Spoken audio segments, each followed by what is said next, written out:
नमस्कार, state live में आप सभी का स्वागत है। मैं हूं आपके साथ सपना। सबसे पहले बात करेंगे बिहार की। पटना में खेलो इंडिया का लोगो लॉन्च हुआ। मुख्यमंत्री नीतीश कुमार ने आज मुख्यमंत्री सचिवालय स्थित संवाद में आयोजित कार्यक्रम में खेलो इंडिया यूथ गेम्स बिहार 2025 के आधिकारिक लोगो और केंद्रीय खेल मंत्री मनसुख मांडविया ने शुभंकर का रिमोट के माध्यम से अनावरण किया। इस दौरान मुख्यमंत्री और केंद्रीय मंत्री ने खेल सॉन्ग का भी शुभारंभ किया।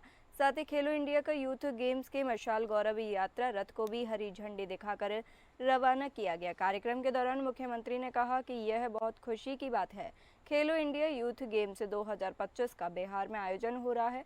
प्रधानमंत्री नरेंद्र मोदी 4 मई को खेलो इंडिया यूथ गेम्स 2025 का पटना में उद्घाटन करेंगे। हम सभी खिलाड़ियों का बिहार की धरती पर स्वागत करते हैं। यह आयोजन बिहार में खेल संस्कृति को बढ़ावा देने और युवा प्रतिभाओं को प्रोत्साहित करने की दिशा में एक महत्वपूर्ण कदम है। इस आयोजन के माध्यम से राज्य में खेलों की बुनियादी संरचना को और मजबूत करने तथा युवाओं को राष्ट्रीय स्तर पर अपनी प्रतिभा दिखाने का अवसर मिलेगा। बता दें कि बिहार में पहली बार खेलो इंडिया यूथ गेम्स बिहार 2025 का आयोजन हो रहा है। 4 मई से 15 मई तक बिहार के 5 जिलों में पटना, नालंदा, राजगीर, गया, भागलपुर और बेगूसराय में खेल महाकुंभ का आयोजन होगा। इसमें 28 खेलों के लिए देश भर से 8,500 खिलाड़ी और 1,500 टेक्निकल स्टाफ यानी कुल 10,000 लोग भाग लेंगे। खेलो इंडिया यूथ गेम्स की मशाल गौरव यात्रा 15 अप्रैल से 2 मई के बीच बिहार के 38 जिलों से होकर गुजरेगी।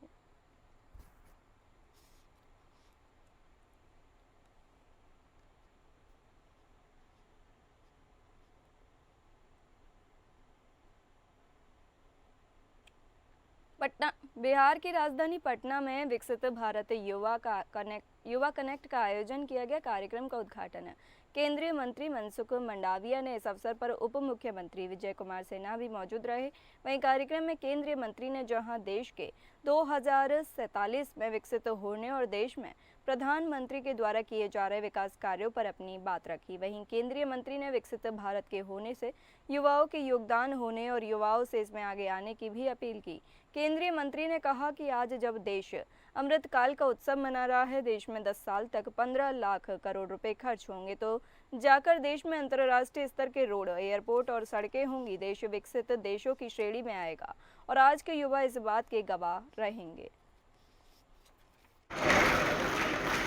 और जब न्यू जनरेशन नरेंद्र मोदी का सुवर्ण युग पढ़ेंगे ना, उस वक्त आपके घर में रखे हुए चिट्ठी शायद उसके हाथ में रही हो, जनरेशन के हाथ में रही हो, तो ये बताएंगे कि जब नया भारत का निर्माण हो रहा था ना, तब मेरे पुरखों भी ऐसे कार्यक्रम में जाया करते थे और विकसित भारत बनाने में उसकी भी कोई न कोई जिम्मेवारी थी। वो भी विकसित भारत के वाहक है। इतिहास का साक्षी बनने के लिए दोस्तों आज की कोई घटना को संयोज के एक बार रख देना, ताकि भविष्य की पीढ़ी गौरव प्राप्त कर सके कि मेरे पूर्वज भी इस सुवर्ण घटना के साक्षी थे। आज देश संविधान निर्माता बाबा साहब भीमराव अम्बेडकर की जयंती मना रहा है। इस मौके पर केंद्रीय मंत्री लल्लन सिंह ने कहा कि आज बाबा साहब भीमराव अम्बेडकर की जयंती पर हम लोगों को गर्व है और हमारे मुख्यमंत्री नीतीश कुमार समाज के सभी वर्गों को जिस तरह से लेकर चलते हैं, जो लोग दबे कुचले पिछड़े थे उनको साथ लेकर चले, और यही कारण है कि आज बिहार के मुख्यमंत्री नीतीश कुमार को हर समाज का साथ मिल रहा है और जिस तरह से दलित, महादलित के लिए वह लगातार सोचते हैं और उनके लिए काम किया है, इससे बिहार की जनता उन्हें हमेशा प्यार करती है और करती रहेगी।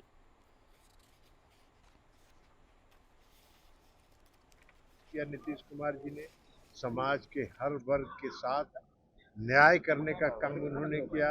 समाज के जो हाशिए पर जो लोग थे, अनुसूचित जाति, अति पिछड़े वर्ग के लोग, महिलाएं, उन सबों को उन्होंने मुख्य धारा में लाने का काम किया, उनको सशक्त करने का काम किया। नीतीश कुमार जी बाबा साहेब भीमराव अंबेडकर के विचारों से, उनके सपनों को सरजमीन पर उतार के धरातल पर उन्होंने पहुंचाने का काम किया है। और इसलिए आज हम सभी लोग हर वर्ष बाबा साहेब को स्मरण करते हैं। पिछली बार भी वेटनरी कॉलेज के मैदान में भीम संसद हुआ था, इस बार भी मुसलमान हुआ। बाबा साहब के चरणों में हम लोग। बाबा साहब भीमराव अंबेडकर की जयंती पर जदयू नेता संजय सिंह ने कहा कि आज हमारे मुखिया नीतीश कुमार इस कार्यक्रम में मुख्य अतिथि के तौर पर रहे और जिस तरह से हजारों हजार की भीड़ हमारे इस कार्यक्रम में आई, इससे साफ जाहिर होता है कि दलित और महादलित के समाज आज भी नीतीश कुमार की सरकार यानी न्याय के साथ विकास की सरकार के साथ खड़े हैं।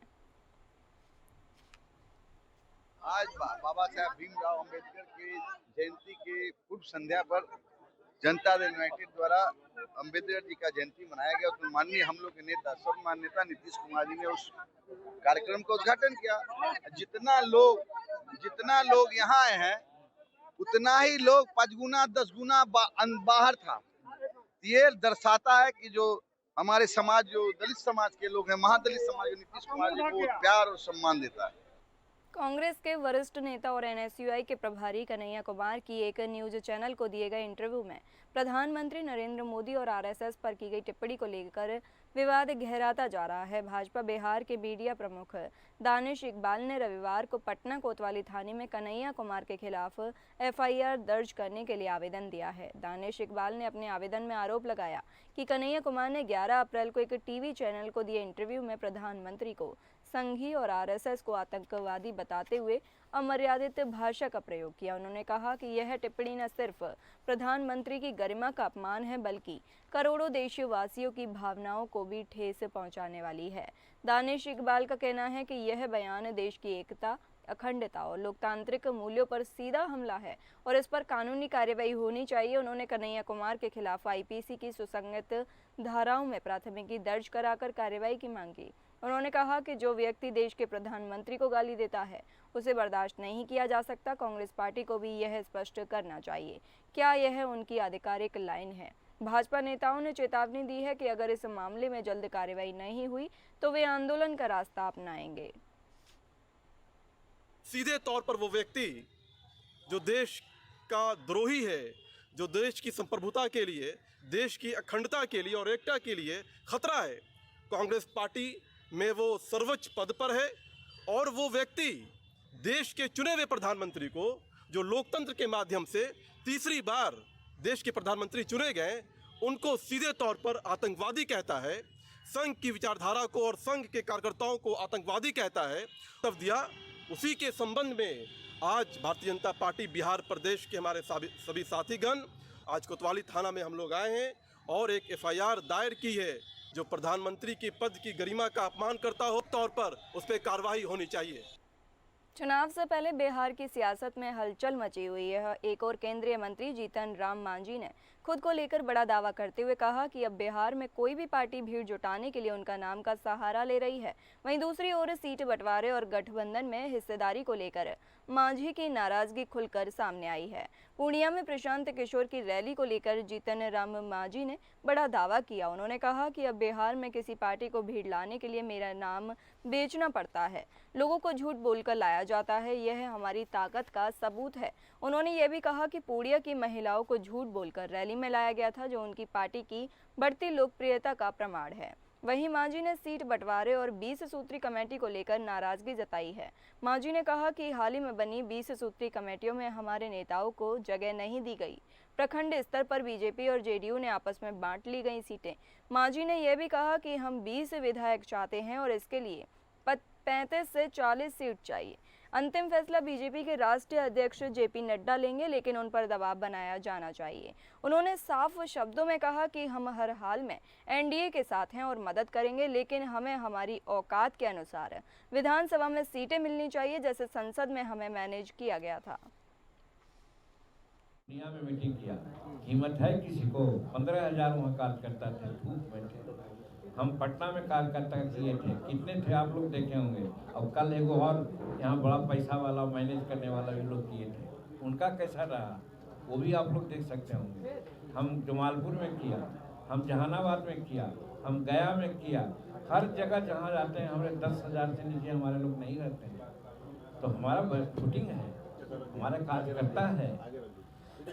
तो मेरा कहने का मतलब है कि हमारा जो कार्यबल है, हमारा जो फॉलोवर है, उसको आधार देखते हुए हम नहीं समझते हैं कि नरेंद्र मोदी जी और अमित शाह ऐसा करेंगे कि हमको पार्लियामेंट में जैसे मिनिमाइज किया गया और उसे लोकसभा ये विधानसभा में नहीं मिनिमाइज किया जाएगा। हम लोग की जो औकात है उसके आधार पर एनडीए से हम लोगों को सीट मिलेगी।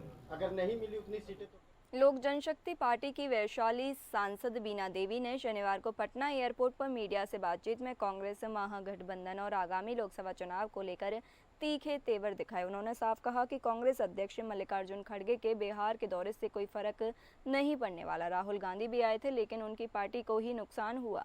बीना देवी ने कहा कि बिहार की जनता अब कांग्रेस के झांसे में नहीं आने वाली। यहाँ महागठबंधन लंबे समय तक टिकने वाला नहीं है। अब देखिएगा बहुत जल्द ये गठबंधन टूटेगा और इसका कोई फायदा विपक्ष को नहीं मिलेगा। लोजपा सांसद ने दावा किया कि आगामी लोकसभा चुनाव के बाद एनडीए की सरकार ही बनेगी और नीतीश कुमार मुख्यमंत्री बने रहेंगे। मोदी जी, चिराग पासवान और नीतीश जी के नेतृत्व में बिहार लगातार आगे बढ़ रहा है। बीना देवी ने कांग्रेस पर निशाना साधते हुए कहा, जब कांग्रेस का राज था तब बिहार को गरीबी में धकेल दिया गया था। 60 वर्षों तक उनके परिवार ने राज किया लेकिन राज्य को कुछ नहीं मिला। आज जब एनडीए काम कर रहा है तो कांग्रेस केवल भ्रम फैलाने की कोशिश कर रही है।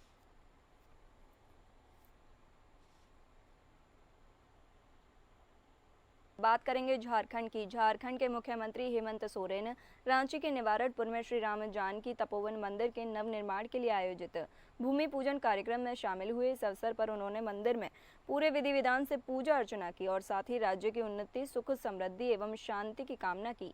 सीएम ने इस शुभ अवसर पर राजधानी वासियों को शुभकामनाएं भी दी। तपोवन मंदिर का नवनिर्माण कर मंदिर को बेहद भव्य और खूबसूरत बनाया जाएगा। श्री राम जानकी तपोवन मंदिर 4 साल पुराना है। श्री राम जानकी तपोवन मंदिर का नवनिर्माण कार्य 100 करोड़ रुपए की लागत से पूरा होगा। इसे भव्य मंदिर को बनने में 3 वर्षों का समय लगेगा।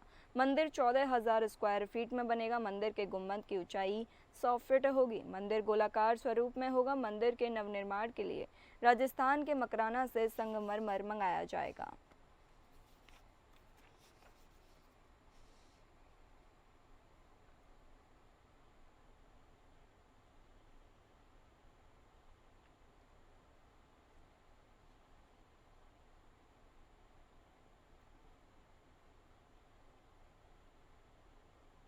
झारखंड में सत्ताधारी झामुमो का 2 दिवसीय महाधिवेशन आज से रांची के टाना भगत स्टेडियम में शुरू हो चुका है। पिछले वर्ष विधानसभा चुनाव में मिली शानदार सफलता के बाद ये झामुमो का पहला सबसे बड़ा आयोजन है, जहां हेमंत सरकार की योजनाओं से लेकर कई राजनीतिक प्रस्ताव भी पारित किए जा सकते हैं।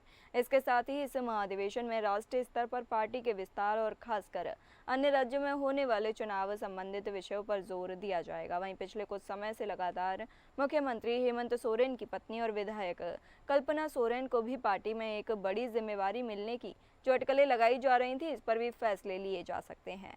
इसी संदर्भ में सीएम हेमंत के नेतृत्व की तारीफ करते हुए झामुमो के केंद्रीय महासचिव विनोद कुमार पांडे ने एपीएन न्यूज से खास बातचीत की और ये बताया कि हेमंत सोरेन अब आदिवासियों के राष्ट्रीय नेता बन चुके हैं, जिसका असर झारखंड के सभी पड़ोसी राज्यों में विशेष तौर पर पार्टी की भागीदारी के साथ देखने को मिलेगा। मुख्यमंत्री हेमंत सोरेन खुद ही जायजा लेने के लिए स्टेडियम पहुंचे नजर आए, जहां पर आत्मविश्वास से लबरेज तमाम कार्यकर्ताओं को, कई नेता जन को मौजूद भी देखा गया। इस मौके पर सभी के चेहरे पर हर्ष और उल्लास वाली स्थिति साफ देखने को मिल रही थी।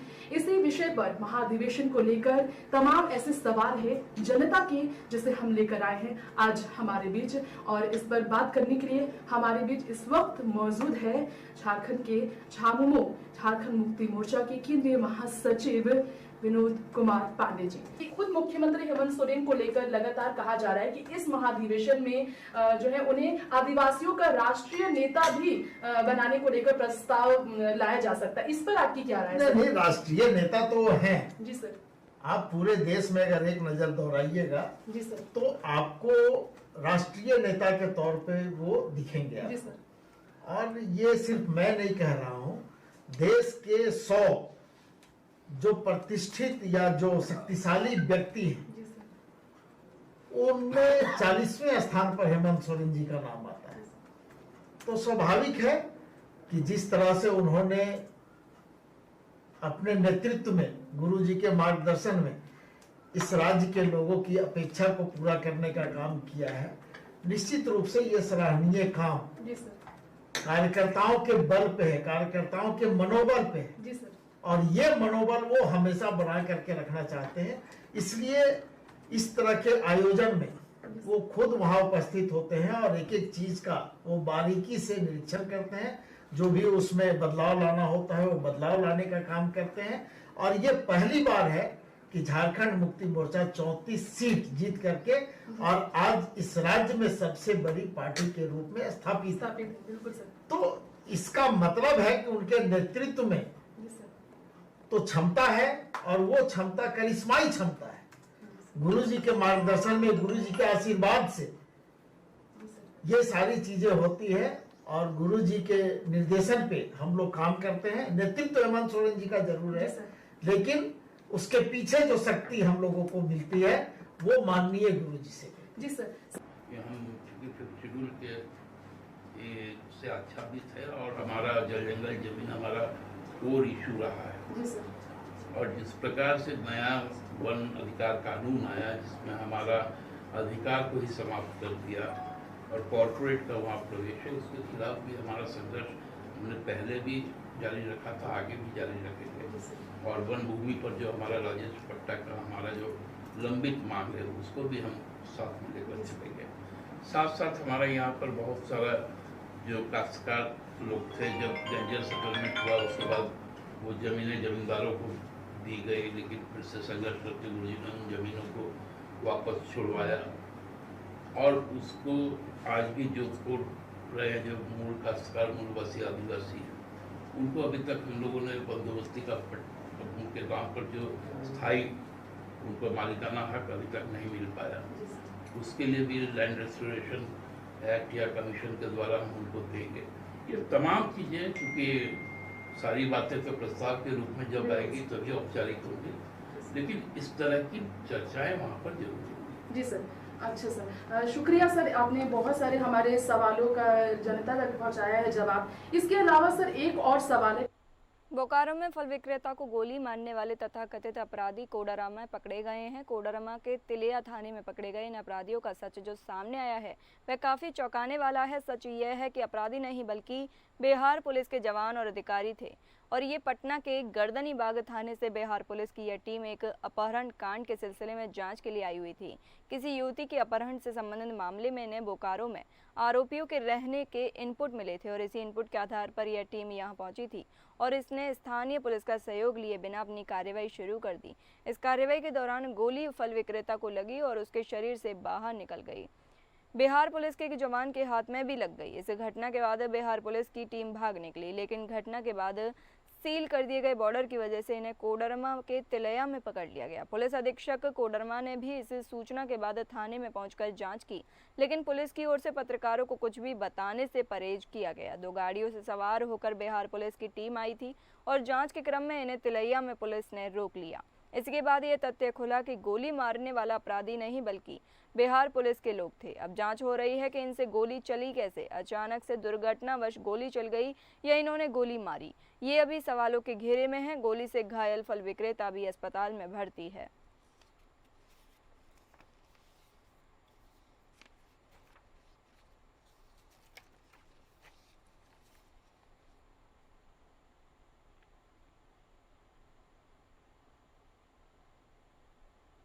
छत्तीसगढ़ के मुख्यमंत्री विष्णुदेव साय नवा रायपुर में छत्तीसगढ़ राज्य वन विकास निगम के नवनियुक्त अध्यक्ष रामसेवक पैकरा के पदभार ग्रहण एवं अभिनंदन समारोह में मुख्य अतिथि के रूप में शामिल हुए और रामसेवक पैकरा को नई जिम्मेदारी के लिए हार्दिक शुभकामनाएं दी। इस अवसर पर विधानसभा अध्यक्ष डॉक्टर रमन सिंह भी मौजूद रहे और उन्होंने रामसेवक पैकरा को नए दायित्व की बधाई दी। मुख्यमंत्री साय ने इस अवसर पर कहा कि रामसेवक पैकरा वरिष्ठ राजनेता हैं और सामाजिक जीवन का उन्हें लंबा अनुभव है। उन्होंने अनेक महत्वपूर्ण दायित्वों का कुशलतापूर्वक निर्वहन किया है। वे हमेशा से आदिवासी और वनवासी समुदायों के प्रति संवेदनशीलता और धरातल से जुड़कर कार्य करने के लिए जाने जाते हैं। ऐसे में उन्हें वन विकास निगम की बड़ी जिम्मेदारी मिलने से जनजातीय समाज को इसका लाभ मिलेगा। मुख्यमंत्री ने कहा कि छत्तीसगढ़ की लगभग 44% भूमि वन क्षेत्र से आच्छादित है, जो न केवल जैव विविधता और पर्यावरण के लिए बल्कि आदिवासी संस्कृति और आजीविका के लिए भी अत्यंत महत्वपूर्ण है। उन्होंने वनवासी समुदायों के हित में सरकार द्वारा की जा रही पहल का उल्लेख करते हुए बताया कि तेंदूपत्ता संग्राहकों के पारिश्रमिक को 4,000 रुपये से बढ़ाकर 5,500 रुपये कर दिया गया है। उन्होंने यह भी कहा कि इस वर्ष लगभग 4 करोड़ पौधों को रोपण एवं वितरण का लक्ष्य रखा गया है। वहीं बिगड़े वनों के सुधार के लिए 310 करोड़ रुपए का बजट का प्रावधान भी किया गया है। मुख्यमंत्री ने प्रधानमंत्री नरेंद्र मोदी द्वारा शुरू की गई एक पेड़ मां के नाम योजना का जिक्र करते हुए बताया कि राज्य में अब तक 3 करोड़ 50 लाख से अधिक पौधे लगाए जा चुके हैं। आज छत्तीसगढ़ राज्य वन विकास निगम के चेयरमैन के रूप में श्री रामसेवक पैंकरा जी पदभार ग्रहण किए हैं। उनको बहुत बहुत बधाई और शुभकामनाएं। और श्री रामसेवक पैंकरा जी बहुत अनुभवी व्यक्ति हैं, विधायक रहे हैं, गृह मंत्री रहे हैं, प्रदेश के अध्यक्ष रहे हैं। एक लंबा अनुभव है उनका और निश्चित रूप से वन विकास निगम का काम छत्तीसगढ़ के अंदर में वनों का संवर्धन, संरक्षण, विकास ये सब का दायित्व है। और छत्तीसगढ़ में 44% भूभाग वनों से आच्छादित है। सैकड़ों तरह के यहाँ पर फॉरेस्ट प्रोड्यूस हैं। तो निश्चित रूप से और जनजातियों का संबंध सीधे सीधे फॉरेस्ट और फॉरेस्ट प्रोड्यूस से है। तो मुझे पूरा विश्वास है कि श्री रामसेवक पैंकरा के नेतृत्व में हमारे जो फॉरेस्ट प्रोड्यूस है उनका वैल्यू एडिशन होगा और हमारे जनजातीय लोगों को और लोगों को आर्थिक रूप से इसका लाभ होगा। रायपुर में 50 से अधिक गायों की मौत हो गई। राजधानी रायपुर से लगे उरुला के समीप ग्राम कन्हैरा में 50 से अधिक गायों की मौत होने पर कड़ी प्रतिक्रिया व्यक्त करते हुए प्रदेश कांग्रेस प्रवक्ता सुशील शुक्ला ने कहा कि भारतीय जनता पार्टी गाय और गोबर जैसे विषयों पर केवल राजनीति करती है। इन गायों की मौत सरकार की लापरवाही के कारण हुई है। सरकारी अमला सजग होता तो इतनी बड़ी संख्या में गायों की मौतें नहीं होती। राज्य में भाजपा की सरकार बनने के बाद यह छठवीं घटना है जब इतनी बड़ी संख्या में गाय बेमौत मर रही हैं। छत्तीसगढ़ में भाजपा की सरकार आने के बाद से प्रदेश में गौवंशी पशु बदहाल हैं। पूर्ववर्ती कांग्रेस की सरकार के द्वारा संचालित गोधन न्याय योजना को बंद करने के गौवंशी पशुओं को सड़क पर बेमौत मरने छोड़ दिया गया, जिसके चलते एक तरफ जहां किसान खुली चराई से परेशान हैं, वहीं सड़कों में दुर्घटनाएं बढ़ गई हैं।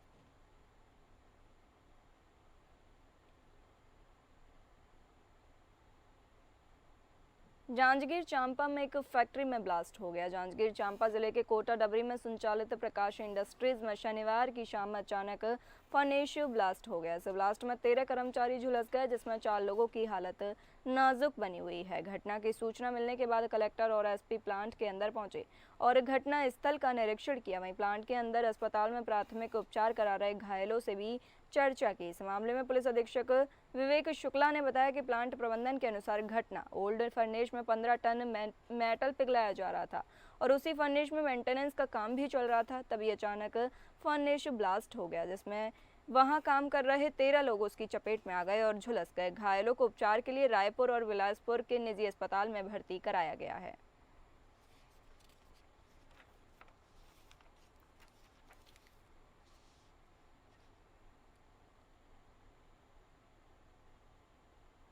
धमतरी में सड़कों का बुरा हाल है। सड़क में जगह जगह बड़े बड़े गड्ढे बन गए हैं, जिस कारण से राहगीरों को काफ़ी परेशानियों का सामना करना पड़ता है। वहीं सड़क में गड्ढों की वजह से वाहन चालकों को भी काफ़ी परेशानी हो रही है। सड़क में गड्ढे होने के कारण गाड़ियां तो खराब होती हैं, इसी के साथ ही अब कमर से जुड़ी समस्याएं भी होने लगी हैं। ऐसे में बदहाल सड़क को लेकर लोगों में निगम प्रशासन के खिलाफ नाराजगी देखने को मिल रही है। तस्वीरों में दिख रहा है कि यह सड़क किसी गाँव की नहीं बल्कि यह धमतरी नगर निगम की सड़कें हैं। देवश्री टॉकीज रोड, रेसाई पारा मार्ग की बात करें, यहाँ गिर सदर मार्ग की शहर के अमूमन सभी मार्गों में हजारों की संख्या में गड्ढे आपको देखने को मिल जाएंगे। इसके साथ ही नगर निगम कार्यालय जाने वाले मार्ग में भी बड़े बड़े गड्ढे हैं। वहीं इन सड़कों से रोजाना धमतरी नगर निगम की आयुक्त, महापौर, एसडीएम, तहसीलदार सहित अन्य अधिकारी रोजाना गुजरते हैं। इसके बाद भी सड़क की मरम्मत को लेकर किसी ने इसकी ओर ध्यान नहीं दिया, जिसका खामियाजा शहरवासियों को भुगतना पड़ रहा है। ऐसे में विपक्षी पार्षद शहर की सड़कों में गड्ढे के मुद्दे को लेकर निगम को घेरने की तैयारी कर रहे हैं। बहरहाल नगर निगम के महापौर का कहना है कि शहर के सभी सड़कों को जल्द ही कायाकल्प किया जाएगा।